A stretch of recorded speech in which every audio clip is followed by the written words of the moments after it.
Here's a question from Daniel. He asks, as a baby boomer that has been in a career for 35 years that has been destroyed by the current economic crisis and has lost most of my retirement money trying to survive today, what suggestions do you have as far as job skills that will make me employable in international markets? Great question. This is something that we address in the Business in a Briefcase training course, but I'm going to do my best to give you an overview of my thoughts on this particular subject here in this particular video training course. You know, for starters, I think you have to look back at what you know how to do. What skills do you have now? What have you been doing for the last 35 years? I'm going to assume that you're pretty good at whatever you were doing, and you need to take a look at the skills that you've gained from the efforts that you've made with your existing career and see how you can transfer that into a new opportunity somewhere else. On the plus side, a lot of these other countries, the economies there are extremely strong still, and there are opportunities for skilled professionals to obtain employment, or even better, start a new business, that can travel with you. One of the eye openers for a lot of people looking for work overseas is that the wages typically are much lower than what we're accustomed to in North America. So even though there are plenty of jobs in places like China and Brazil and India and others, part of the reason for that is that labor is so much cheaper over there.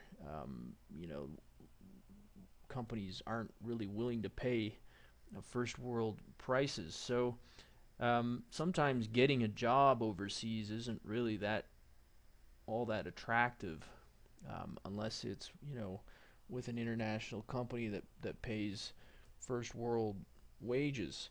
So sometimes you have to think out of the box, and you have to look at your skills and see how you could transfer those skills to a new environment. And oftentimes, um, companies in some of these other countries are maybe not as advanced in terms of skills and knowledge, and so there is a lot that you can bring to the table. But I would usually want to look at it as either you are consulting, for some of these companies where you can, maybe instead of trying to get a full-time job, provide some sort of consulting service that would, enable you to earn based on, a specific amount of time rather than trying to convince a company to hire you on. A lot of times, there's a whole bunch of red tape and extra expenses for companies to actually hire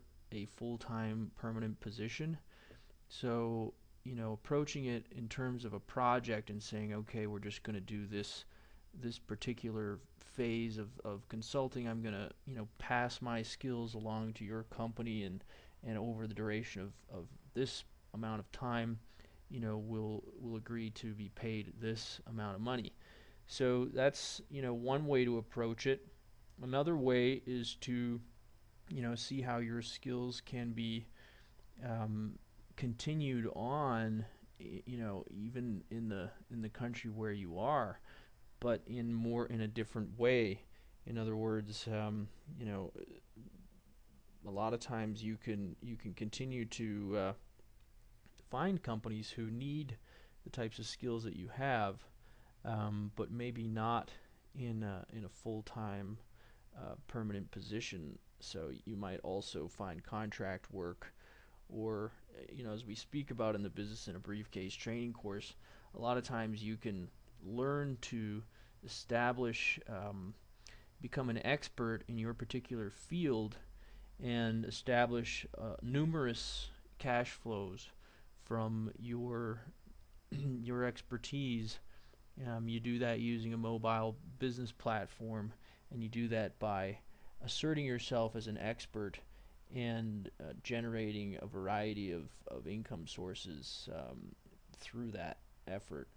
So it's a big question. There's no real simple answer to it, but hopefully this will give you some ideas of where to take that next step.